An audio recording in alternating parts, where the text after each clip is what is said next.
Doctor Anoop Nair, daily പ്രാക്ടീസിൽ നിങ്ങൾക്ക് എപ്പോഴും ഒരു സർജറി, നോൺ സർജറി ഒരു തീരുമാനം എടുത്ത് ശീലമുള്ള ഒരാളാണല്ലോ താങ്കൾ. അപ്പോൾ എപ്പോഴാണ് ഒരു നിങ്ങൾ ഒ പിയിൽ കാണുന്ന ഒരു രോഗിയെ തികച്ചും സർജറി, നടുവിൻ്റെ സർജറി അത്യാവശ്യമാണെന്ന് നിങ്ങൾ തീരുമാനിക്കുന്നത് എപ്പോഴാണ്? ഓക്കെ, ഇപ്പോൾ ഈ നടു സംബന്ധമായിട്ട് ഈ പ്രോബ്ലംസ്, സ്പൈൻ റിലേറ്റഡ് പ്രോബ്ലംസ്, അതായത് ഡിസ്ക് ബൾജ് ആവാം, വോട്ടെവർ, അല്ലെങ്കിൽ അവിടെ തേയ്മാനം കൊണ്ടുവരാം, ഓസ്റ്റിയോപോറോസിസ്, എന്തുകൊണ്ടായാലും അതിൽ അങ്ങനത്തെ ഏതൊരു കേസിലും, അല്ലെങ്കിൽ ബാക്ക് പെയിൻ്റെ ഒരു ലോ ബാക്ക് പെയിൻ അല്ലെങ്കിൽ നെക്ക് പെയിൻ്റെ ഈ മൊത്തം ഇൻസിഡൻസ് നോക്കിയാൽ അതിലൊരു 10% താഴെ സർജറിക്ക് വിധേയമാവാറുള്ളൂ. ബാക്കിയെല്ലാം നമുക്ക് നോൺ സർജിക്കൽ ഓപ്ഷൻസിൽ മാനേജ് ചെയ്യാൻ പറ്റുന്ന. പക്ഷേ വേദന തുടങ്ങുന്ന എല്ലാവർക്കും പേടിയാണ്. ഒരു മോഡേൺ മെഡിസിൻ ഹോസ്പിറ്റലിൽ പോകാനായിട്ട് എല്ലാവർക്കും പേടിയാണ്. അവർ ചെന്ന് കഴിഞ്ഞാൽ സർജറി പറഞ്ഞകളയും എന്നുള്ള പേടിക്ക് വർഷങ്ങളോളം കാണിക്കാതിരിക്കുന്നവരുണ്ട്. അതെ, അപ്പോൾ ബേസിക്കലി ഒരു 90% can be managed with non operative machines. അത് ഒരുപാട് മെത്തേഡ്സ് ഉണ്ട്. ഇപ്പോൾ like first of course medicines, physiotherapy, പിന്നെ ബ്ലോക്സ്, ഇഞ്ചെക്ഷൻസ്, അങ്ങനെ പലതരം മെത്തേഡ്സ് ഉണ്ട്. അതിലൊന്നും പറ്റാത്തൊരു സിറ്റുവേഷൻ വരുമ്പോഴാണ് നമ്മൾ സർജറിയിൽ ബേസിക്കലി ഈ നോൺ സർജിക്കൽ ഓപ്ഷൻസ് കൊണ്ട് നമുക്കൊരു 3 വീക്സ് അല്ലെങ്കിൽ 3 to 4 വീക്സിൽ പെയിൻ റിസോൾവ് ചെയ്യാത്തൊരു കണ്ടീഷൻ, അല്ലെങ്കിൽ 3 to 4 വീക്സ് മെഡിസിൻ എടുത്തു, മെഡിസിൻ സ്റ്റോപ്പ് ചെയ്തു, പിറ്റേ ദിവസം വീണ്ടും അതേ ഇൻറ്റൻസിറ്റിയിൽ പെയിൻ വരികയാണ്, അതേ ബുദ്ധിമുട്ട് വീണ്ടും തുടങ്ങുകയാണെങ്കിൽ അതൊക്കെ ഒരു MRIയിൽ നോക്കി MRIയിൽ കോറിലേറ്റിംഗ് ഫീച്ചേഴ്സ് ഉണ്ടെങ്കിൽ അതൊരു സർജറിക്ക് വിധേയമാക്കേണ്ട ഒരു കേസ്. എപ്പോഴും രോഗിയുടെ ലക്ഷണങ്ങളും അതേപോലെ MRI ഫൈൻഡിങ്സും മാച്ച് ചെയ്യണം, അത് മാച്ച് ആവണം. പുള്ളിക്ക് നമ്മളൊരു നോൺ സർജിക്കൽ ഓപ്ഷൻസിന്റെ ട്രീറ്റ്മെന്റ് മൊഡാലിറ്റീസ് കൊടുക്കും. പക്ഷേ ചില കണ്ടീഷൻസിൽ നമ്മൾ ഈ നോൺ സർജിക്കലിലേക്ക് പോകാറില്ല. ഡയറക്റ്റ്ലി സർജറി പറയുന്ന കണ്ടീഷൻ ഏതൊക്കെ വെച്ചാൽ ആൾക്ക് വരുമ്പോൾ തന്നെ ഡെഫിസിറ്റ്സ്, അതായത് വൈകല്യങ്ങളുള്ളപ്പോൾ, ഇപ്പോൾ കാലിന് ബലക്കുറവ്, മൂത്രമൊഴിക്കാൻ ബുദ്ധിമുട്ട്, വയറ്റിന്ന് പോകാൻ ബുദ്ധിമുട്ട്, കാലിൻ്റെ പാത അനക്കുന്നില്ല, അങ്ങനത്തെ ഒക്കെ പെയിൻ വരുമ്പോൾ that is N indication four emergency surgery. പിന്നെ ഈ കൺസർവേറ്റീവ് ലൈൻ ഓപ്ഷൻ എല്ലാവരും ചോദിക്കുന്നത് വെച്ചാൽ ഈ നോൺ സർജിക്കൽ ഓപ്ഷൻ എടുത്തിട്ട് അതിനൊരു കുറച്ച് ഇമ്പ്രൂവ്മെൻറ്റ് വന്നു, ഇനി ഞാൻ സർജറിക്ക് പോകണം, അതാണ് അടുത്ത ഒരു 30%. അപ്പോഴൊക്കെ ഞാൻ അവർക്ക് സ്ഥിരം കൊടുക്കുന്നൊരു കാര്യം, ഈ ഓപ്ഷൻസ്, അതായത് നോൺ സർജിക്കൽ സർജറി അല്ലാത്ത മൊഡാലിറ്റീസ് ചെയ്തിട്ട് നിങ്ങൾക്കതിൽ കിട്ടിയ ഇമ്പ്രൂവ്മെൻറ്റ് കൊണ്ട് നിങ്ങൾക്ക് തിരിച്ച് നിങ്ങളുടെ നോർമൽ ലൈഫിലേക്ക് തിരികെ പോകാൻ പറ്റുന്നുണ്ടെങ്കിൽ സർജറിയുടെ ആവശ്യമേ ഇല്ല. കാരണം അതുകൊണ്ട് നമ്മളൊന്നും ഗെയിൻ ചെയ്യുന്നില്ല. പക്ഷേ അത് അന്നും പുള്ളീനെ റെസ്ട്രിക്റ്റ് ചെയ്യാണ്. പുള്ളിയുടെ ഡേ ടു ഡേ ആക്ടിവിറ്റീസിൽ ചിലർക്ക് even they reduce the number of times they go to the washroom, ഈ പെയിൻ്റെ പേരുണ്ട്. അപ്പോൾ അങ്ങനെയൊക്കെ അതൊക്കെ ഡെയിലി ആക്ടിവിറ്റീനെ വളരെ ലിമിറ്റ് ചെയ്യുന്ന ആളാണ്. ഇപ്പോൾ ഒരു എൽഡർലി ആളാണെങ്കിൽ, അയാൾ റിട്ടയർഡ് ലൈഫ് ജീവിക്കുന്ന ഒരാളാണെങ്കിൽ അയാൾക്ക് സ്ഥിരം ഡെയിലി പള്ളിയിൽ പോകുന്നു, ഡെയിലി വാട്ടറിങ് ആണ് അയാളുടെ മെയിൻ, ഗാർഡനിങ്, ഇതൊന്നും അയാൾക്ക് ഇപ്പോൾ ചെയ്യാൻ പറ്റില്ലെങ്കിൽ അത് അയാളുടെ നോർമൽ ലൈഫാണ്, ആ നോർമൽ റുട്ടീനിൽ വരുന്ന ഒരു തടസ്സമാണ്. അതിന് നമ്മൾ എന്തായാലും ഡീൽ ചെയ്തേ പറ്റുള്ളൂ, ബി സർജിക്കലി ഓർ വാട്ടെവർ. മനസ്സിലായി? സർജറി എന്ന് പറയുന്നത് നമ്മൾ നിത്യജീവിതത്തിലേക്ക് അല്ലെങ്കിൽ ഒരു നോർമൽ ലൈഫിലേക്ക് നമ്മൾ റിട്ടേൺ ചെയ്യാനുള്ള ഒരു ഉപാധി കൂടിയാണ്. എല്ലാവരുടെയും പേടി ഇത് സർജറി ചെയ്ത് കഴിഞ്ഞാൽ വീക്കാവും. അപ്പോൾ അതിനാണ് ഇപ്പോൾ കുറേ വേറെ അഡ്വാൻസ്ഡ് ഫെസിലിറ്റീസ് ഉണ്ട് സർജറിയിൽ. പക്ഷെ അതിനൊക്കെ മുമ്പ് എന്തിനാണ് സർജറി ചെയ്യുന്നതാണ് ഫസ്റ്റ് ക്വസ്റ്റ്യൻ. അത് ക്ലിയർ ആയാൽ ചെയ്യണോ വേണ്ടേ നമുക്ക് ഒരു ക്ലാരിറ്റി കിട്ടും. ഓക്കെ, ഇപ്പോൾ ഈ സർജറിയിൽ വന്നിട്ടുള്ള നൂതന ഉപാധികളെ കുറിച്ച് പറഞ്ഞല്ലോ, അതുപോലെ തന്നെ കീ ഹോൾ സർജറി, അതും വളരെയേറെ ഒരു തെറ്റിദ്ധാരണ ജനിപ്പിക്കുന്ന ഒരു സംഗതിയാണ്. അപ്പോൾ എന്താണ് ഈ കീ ഹോൾ സർജറിയുടെ അഡ്വാൻറ്റേജ് എന്താണ്? ഇപ്പോൾ ഏതൊരു സയൻസിൻ്റെ ഒരു സർജിക്കൽ സ്പെഷ്യാലിറ്റിയിലും ഒരു ലാസ്റ്റ് വേർഡാണ് കീ ഹോൾ സർജറി. അതിപ്പോൾ താക്കോൽ ദ്വാര ശസ്ത്രക്രിയ. ഇപ്പോൾ ആൾക്കാർ ചോദിച്ചു വരുന്ന തന്നെ താക്കോൽ ദ്വാര ശസ്ത്രക്രിയ ഇവിടെ ചെയ്യില്ലേ, അല്ലെങ്കിൽ ഈ സർജറി ഇവിടെ ചെയ്യുമോ, അല്ലെങ്കിൽ ഇപ്പോൾ അതിൻ്റെ പല ക്ലിനിക്സും പല ഹോസ്പിറ്റൽസിലും തുടങ്ങിയിട്ട്. സ്പൈൻ സംബന്ധമായിട്ട് ഇതിൽ ഏറ്റവും വലിയ അഡ്വാൻറ്റേജ് എന്ന് പറഞ്ഞാൽ കീ ഹോൾ അല്ലെങ്കിൽ മിനിമൽ ഇൻവേസീവ് സ്പൈൻ സർജറിയുടെ ഒരു എവല്യൂഷനാണ്. അത് കഴിഞ്ഞൊരു 10-20 ഇയേഴ്സ് ആയിട്ടുണ്ട്. And that is very very successful. കാരണം പണ്ടത്തെ സർജറീസ് ഏകദേശം ഒരു 10-15 സെൻറ്റിമീറ്റർ ഇൻസിഷൻ അങ്ങ് ബാക്കിലുണ്ടാവും. അതങ്ങ് തുറന്ന് നമ്മൾ പല മസിൽസിനെ സ്പ്ലിറ്റ്, ബോണിൽ നിന്ന്, ഈ മസിൽസൊക്കെ ബേസിക്കലി ബോണായിട്ട് ഇങ്ങനെ ഇഴുകി ചേർന്നിരിക്കുക, അതിന് ബോണിൽ നിന്ന് എടുത്ത് മാറ്റുമ്പോൾ തന്നെ ആ മസിലിൻ്റെ സപ്ലൈ, മസിലിൻ്റെ ഫങ്ഷൻ അങ്ങ് പോവാണ്. ഇത് നേരെ മറിച്ച് കീ ഹോൾ സർജറി എന്ന് പറഞ്ഞാൽ നമ്മൾ ഈ മസിലിൻ്റെ ഇടയിൽ കൂടെയാണ് പോകുന്നത്, സ്പ്ലിറ്റ് ചെയ്തിട്ട്. അപ്പോൾ എൻഡോസ്കോപ്പ് ആവട്ടെ, ട്യൂബ് ആവട്ടെ, എന്തായാലും നമ്മൾ ഈ മസിലിൻ്റെ ഇടയിൽ കൂടെ പോയി, മസിൽ പോലും അറിയാതെ അതിൻ്റെ ഇടയിൽ കൂടെ പോയിട്ട് ആവശ്യമുള്ള പണികൾ ചെയ്ത് വരികയാണ്. അപ്പോൾ it is A muscle sparing surgery, മനസ്സിലായില്ലേ? അപ്പോൾ അങ്ങനെ പക്ഷേ ഇൻസൈഡ് ജോബ് സെയിം ആണ്. ഇൻസൈഡ് ജോബ് ആക്ച്വലി വളരെ വളരെ സെയിം ആണ്. ചില കണ്ടീഷനിൽ you can do it much better than open surgery ചില സ്ഥലത്തൊക്കെ, കാരണം ആക്സസ് മച്ച് ബെറ്റർ ആണ്. നമ്മുടെ സർജറിയുടെ ഇമ്പ്രൂവ്മെന്റ് മാത്രമല്ല, ടെക്നോളജി അത്ര എക്സാക്ട്ലി. ഇപ്പോൾ കീ ഹോൾ സർജറിൻ്റെ ഏറ്റവും വലിയ അഡ്വാൻറ്റേജ് വന്നിരിക്കുന്ന ഒന്ന് എൻഡോസ്കോപ്പ് സിസ്റ്റംസ് വന്നു, നാവിഗേഷൻ സിസ്റ്റംസ് വന്നു. അതായത് പണ്ട് എക്സ്റേ വെച്ചിട്ടാണ് സ്ക്രൂ ഒക്കെ ഇട്ടിരുന്നത്. പക്ഷേ ഇപ്പോൾ എക്സ്റേ ഇല്ലാതെ നമുക്ക് ഒരു നാവിഗേഷൻ, ഒരു TV മോണിറ്ററിൽ നോക്കിയിട്ടാണ് നമ്മൾ സ്ക്രൂ ഗൈഡൻസിലൂടെയാണ് ഇടുന്നത്. വൈറ്റൽ സ്ട്രക്ചേഴ്സിനെ നമുക്ക് പ്രൊട്ടക്ട് ചെയ്യാൻ പറ്റുന്നു. വൈറ്റൽ സ്ട്രക്ചേഴ്സിനെ കാണാം. വൈറ്റൽ സ്ട്രക്ചേഴ്സ് ഏതാ, ബോൺ ഏതാ, എല്ലാം കണ്ടുകൊണ്ടാണ് നമ്മളൊരു വെർച്വൽ ഇതിൽ വേണമെങ്കിൽ നമുക്ക് ചെയ്യാൻ പറ്റുന്നത്. അതിൻ്റെ നെക്സ്റ്റ് സ്റ്റേജാണ് robotic surgery. Robots assisted spine സർജറിയാണ് ഇപ്പോൾ നമ്മുടെ മാർക്കറ്റിലുള്ളത്.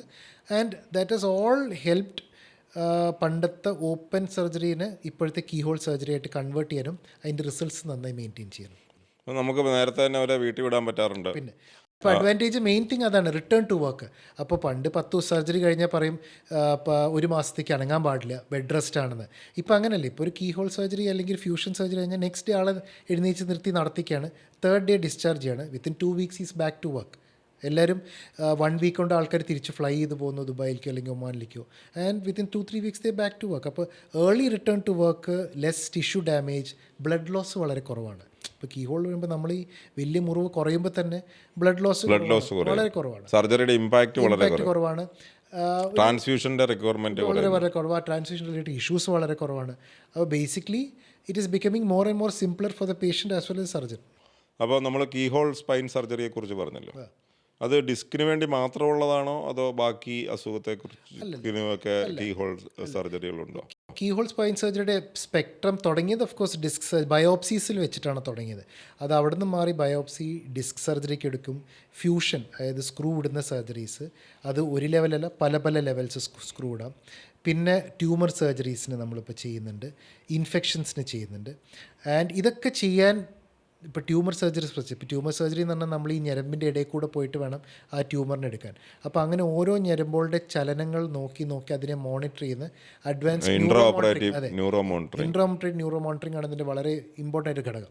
അത് പിന്നെ നാവിഗേഷൻ, സ്ക്രൂ ഇടാൻ ഞാൻ നേരത്തെ പറഞ്ഞ പോലെ തന്നെ നാവിഗേഷൻ ഫെസിലിറ്റീസ്, വളരെ നല്ല സിയാം, വളരെ നല്ല മൈക്രോസ്കോപ്പ്, റോബോട്ടിക്സ്, ഇതെല്ലാം കൂടെ ഒരു പ്ലാനിങ്. പിന്നെ ഒരു വലിയൊരു ടീം തന്നെയാണ് നമ്മൾ ഇതിലൂടെ നമ്മൾ വളർത്തിയെടുക്കുന്നത്. ഒരു സ്പൈൻ കെയർ എന്ന് പറഞ്ഞാൽ സ്പൈൻ്റെ പല ഡിവിഷൻസ് ഉണ്ട്. ഇപ്പോൾ ഒരു മിനിമൽ ഇൻവേസീവ് സ്പൈനിൽ വർക്ക് ചെയ്യുന്ന ഒരു സർജൻ ഉണ്ടാവും, പുള്ളിയുടെ കൂടെ ഒരു പീഡിയാട്രിക് സ്പൈൻ ടീം ഉണ്ടാവും, എല്ലാം. സോ ഓൾ ദിസ് ഒരു advance team with advance gadgets, അതാണ് അപ്രോപ്രിയേറ്റ്. അതിൻ്റെ കൂട്ടത്തിൽ വർക്ക് ചെയ്യുന്ന ഒരുപാട് ടെക്നോളജിസ്റ്റ് ഉണ്ട്, ന്യൂറോ ടെക്നോളജിസ്റ്റ്. ഇപ്പോൾ പണ്ടത്തെ ഒരു വലിയ പേടിയാണ്, സ്പൈൻ സർജറി ചെയ്യുന്നു, കാല് വീക്ക് ആവുന്നു. അപ്പോൾ അത് ഈ ന്യൂറോ മോണിറ്ററിങ് എത്ര കണ്ട് അതിനെ സഹായിച്ചിട്ടുണ്ട്, ആ ഒരു ഫാക്ടറിനെ ഒഴിവാനായി? അത് ഒരുപാട് സഹായിച്ചിട്ടുണ്ട്. കാരണം ചില കണ്ടീഷൻസിൽ നമുക്ക് ന്യൂറോ മോണിറ്ററിങ് വരുമ്പോൾ അപ്പം തന്നെ ഒന്ന് സ്റ്റോപ്പ് ചെയ്തിട്ട്, അതായത് സർജറിയുടെ ഇടയിലെല്ലാം നമ്മളെ മസിലിൻ്റെ ആക്ടിവിറ്റി നോക്കിക്കൊണ്ടിരിക്കുന്നു. സർജറിയുടെ ഏതെങ്കിലും ഒരു സ്റ്റെപ്പിൽ അതിന് ചേഞ്ച് വരികയാണെങ്കിൽ നമുക്ക് ആ ലാസ്റ്റ് സ്റ്റെപ്പിനെ നമുക്ക് റിവേഴ്സ് ചെയ്യാനോ ഒന്ന് കൺട്രോൾ ചെയ്യാൻ ഈവൻ ഒന്ന് നിർത്തിയിട്ട് ഇത് ഇമ്പ്രൂവ് ആയിട്ട് നമുക്ക് വീണ്ടും തിരിച്ചു വരാം. അപ്പോൾ യു നോ ദാറ്റ് പേഷ്യന്റ് അനസ്തീഷ്യയിലാണെങ്കിലും നമുക്കത് കാലിന്റെ ചലനത്തിനുള്ള ഒരു ഇക്വലന്റ് നമുക്കൊരു മോണിറ്ററിംഗ് ഫെസിലിറ്റി അവിടെയുണ്ട്. അതെ. അപ്പോൾ നമുക്ക് ഒരുപാട് എത്ര ഡേഞ്ചറസ് സിറ്റുവേഷൻ ആണെങ്കിലും നമ്മൾ പേഷ്യന്റ് എഴുന്നേൽക്കുമ്പോൾ ഒരു ഡെഫിസിറ്റ് ഇല്ല എന്ന് ഉറപ്പുവരുത്തി. അതെ. പലപ്പോഴും രോഗി വിചാരിക്കുന്ന പോലെയല്ല, നമ്മൾ ഡോക്ടർമാർ ഇതിനെക്കുറിച്ച് വളരെയധികം കൺസേൺഡ് ആണ്. അവർ പറയുന്ന ആ ഒരു, അല്ലെങ്കിൽ ഒരു രോഗിക്ക് ഒരു വീക്ക്നെസ് വരുന്നത് നമുക്കും ആഗ്രഹമുള്ള കാര്യമല്ല. അപ്പോൾ ആ ഒരു ഇതിനെ നമുക്ക് നല്ലതായിട്ട് അഡ്രസ്സ് ചെയ്യാനും ഒരു ഒബ്ജക്റ്റീവായിട്ട് അതിനെ നമുക്ക് ഇവാലുവേറ്റ് ചെയ്യാനും ഈ മോണിറ്ററിംഗ് എന്ന് പറഞ്ഞിട്ടുള്ള ആ ഒരു ടെക്നോളജി വളരെ സഹായിച്ചിട്ടുണ്ട്. നമ്മുടെ ഒപ്പിയിലേക്ക് നടന്നൊരു നാള് തിരിച്ച് നടന്നു തന്നെ പോകണമെന്നാണ് നമ്മുടെ എല്ലാ ആഗ്രഹവും. അത് മിക്കവാറും സംഭവിക്കാറുണ്ട്. പക്ഷേ ചിലപ്പോഴൊക്കെ ഒരു ശാസ്ത്രത്തിൻ്റെ പരിമിതി മൂലം നമ്മുടെ മെഡിക്കൽ സയൻസിൻ്റെ ഒരു ലിമിറ്റേഷൻ കൊണ്ടോ നമുക്കത് സാധിക്കാതെ വരുമ്പോൾ ഇതൊരു അഡീഷണൽ ടൂളാണ്.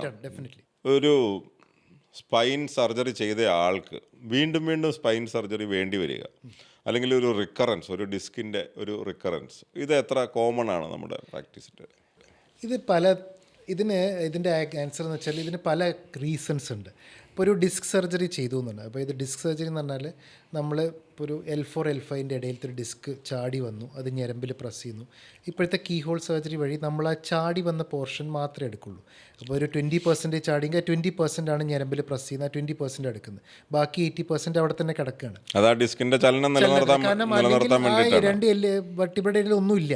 അപ്പോൾ അതിൻ്റെ മൊബിലിറ്റി പ്രിസർവ് ചെയ്യാൻ ബാക്കി ഡിസ്ക് അവിടെ വേണം. ആ ബാക്കി ഡിസ്ക് വീണ്ടും ചാടാനുള്ള ചാൻസ് എപ്പോഴും ഒരു 2 to 8% ഉണ്ട്. അപ്പോൾ അത് പ്രിവെൻറ്റ് ചെയ്യാനാണ് നമ്മൾ ഈ lifestyle modifications, therapies, exercises, weight reductions, proper posture ഇതൊക്കെ അഡ്വൈസ് ചെയ്യുന്നത്. എന്നാലും റിസ്ക് തന്നെയാണ്, അത് ബൾജ് ചെയ്യാനുള്ള സാധ്യതയുണ്ട്. അങ്ങനെ വരുമ്പോഴാണ് അതൊരു റീസർജറി അല്ലെങ്കിൽ റെക്കറൻസ് നമ്മൾ പറയുന്നത്. അതൊരു നമ്മൾ ചെയ്യുന്ന ഒരു ഡിസ്ക് സർജറി എത്ര ശതമാനം പേരിൽ ഏകദേശം? നമ്മളൊരു 2 to 5% ആണ് നമ്മളത് കാണുന്നത്. 2 to 5%. ഇനി വേറെ പ്രശ്നം എന്താ വെച്ചാൽ നമ്മളിപ്പോൾ നട്ടിൽ നോക്കിയാൽ കഴുത്ത് തൊട്ട് താഴെ വരെ കുറേ എല്ലുകളുണ്ട്, അതിൻ്റെ ഇടയിൽ എല്ലാത്തിനും ഡിസ്ക് ബൾജ് ഉണ്ട്. അപ്പോൾ ഒരു L4 L5 ഒരു സർജറി ചെയ്തുകൊണ്ട് ബാക്കിയുള്ള ഡിസ്കിൻ്റെ ഗ്യാരണ്ടി ഒരു സർജറി എടുക്കുന്നില്ല, കൊടുക്കാൻ പറ്റില്ല, ആർക്കും കൊടുക്കാൻ പറ്റില്ല. അപ്പോൾ ചിലപ്പോൾ ഈ പ്രാവശ്യം L4 L5 ആണെങ്കിൽ ഒരു 10 വർഷം കഴിഞ്ഞാൽ L5 ബൾജ് വരാം, അല്ലെങ്കിൽ അതിൻ്റെ മുകളിൽ L3 L4 ബൾജ് വരാം. അതൊക്കെ പ്രിവെൻറ്റ് ചെയ്യുക. അതാണ് surgery is not the end of everything. Surgery കഴിഞ്ഞ് നമ്മുടെ ലൈഫ് സ്റ്റൈലിനെ എങ്ങനെ ഇതിനെ ട്യൂൺ ചെയ്യുന്നു, നമ്മുടെ ബോഡീനെ എങ്ങനെ ട്യൂൺ ചെയ്യുന്നു, അതിലാണ് ഇതിന് കോർ ഇരിക്കുന്നത്. ഈ സ്പൈൻ സർജറി ചെയ്ത് കഴിഞ്ഞ ആൾക്കാരിൽ എന്തെങ്കിലും ജോലി റെസ്ട്രിക്ഷനോ അത് നമ്മൾ അഡ്വൈസ് ചെയ്യാറുണ്ടോ? അത് കുറേയൊക്കെ സർജറിൻ്റെ ടൈപ്പിനെ ഡിപ്പെൻഡ് ചെയ്യും. ഇപ്പോൾ സാധാരണ ഒരു ഡിസ്കെക്ടമി അല്ലെങ്കിൽ ഒരു മൈനർ സർജറി, സ്പൈൻ സർജറീസ് കഴിഞ്ഞ ആൾക്ക് within 2 weeks is back to his all normal routine activities. പക്ഷേ ഒരു ഫ്യൂഷൻ സർജറി കഴിഞ്ഞ ആളോട് നമ്മൾ പിറ്റേ ദിവസം പോയിട്ട് പറമ്പിൽ കളയ്ക്കാനോ അല്ലെങ്കിൽ ജിമ്മിൽ ചേരാനൊന്നും പറയില്ല. നമ്മൾ will tell to go slow ആണ്. So basically he has to recover from his wound. അയാളുടെ ഒരു ഹീലിംഗ് പ്രോസസ്സ് ഉണ്ട്. നമ്മൾ ഇത്ര വലിയൊരു സർജറി ബോൺ ഹീൽ ചെയ്യണം, ഡിസ്ക് ഹീൽ ചെയ്യണം, ഫ്യൂഷൻ നമ്മൾ ഇംപ്ലാന്റ് ഇട്ടിങ് അത് ഫ്യൂസ് ചെയ്യണം. കാരണം നമ്മൾ ഇടുന്ന ഓരോ ഇംപ്ലാന്റും ബോഡിയായിട്ട് ഇടുക്കി ചേരണം. അതൊരു 2 to 3 months എടുക്കും. അപ്പോൾ ആ 2 to 3 months നമ്മൾ ലൈറ്റായിട്ട് എക്സസൈസസേ പറയുള്ളൂ. We won't say that sit idle. ഒരിക്കലും ബെഡിൽ കിടക്കണം, റെസ്റ്റ് ആയല്ലേ പറഞ്ഞു. മൊബിലിറ്റി മെയിൻറ്റെയിൻ ചെയ്യണം. എല്ലാവർക്കും പറയാം, ഇരിക്കാം, നിൽക്കാം, നടക്കാം, സ്റ്റെപ്പ് കയറാം, സ്റ്റെപ്പ് ഇറങ്ങാം, അതിലൊന്നും റെസ്ട്രിക്ഷൻ ഇല്ല. അത് മാത്രമല്ല, നമ്മൾക്ക് ഈ മസിൽസിൻ്റെ ടോൺ ബിൽഡ് ചെയ്യണമെങ്കിൽ അവർ എക്സസൈസിലേക്ക് ഇടണം. അപ്പോൾ ആ എക്സസൈസ് തുടങ്ങുന്നത് ഒരു ഗ്രാജുവൽ പ്രോസസ്സ്. അതൊരു 2 to 3 months കഴിഞ്ഞ് തുടങ്ങി അതിങ്ങനെ പതുക്കെ ഗ്രേഡഡ് ആയിട്ട് ഒരു വിത്തിൻ 6 months ആയിട്ട് നമ്മൾ ഇങ്ങനെ ഇൻക്രീസ് ചെയ്യുക. സോ അങ്ങനെയുള്ള ആൾക്കാർക്ക് റെക്കറൻസ് ഡെഫിനറ്റ്ലി കുറയും. And at the same time he can get back to almost all activities of his normal life except heavy loading. Heavy loading എന്ന് പറഞ്ഞാൽ അതിനൊരു വെയിറ്റ് ഉണ്ട്. ഒരു ചെറിയ വെയിറ്റ് എടുക്കുന്നതിലൊന്നും പ്രശ്നമില്ല. ബട്ട് ഒരു മാസീവ് ലോഡ് എടുക്കുമ്പോൾ ഡെഫിനറ്റ്ലി അതിൻ്റെ ഒരു ഇമ്പാക്റ്റ് സ്പൈനിൽ വരും.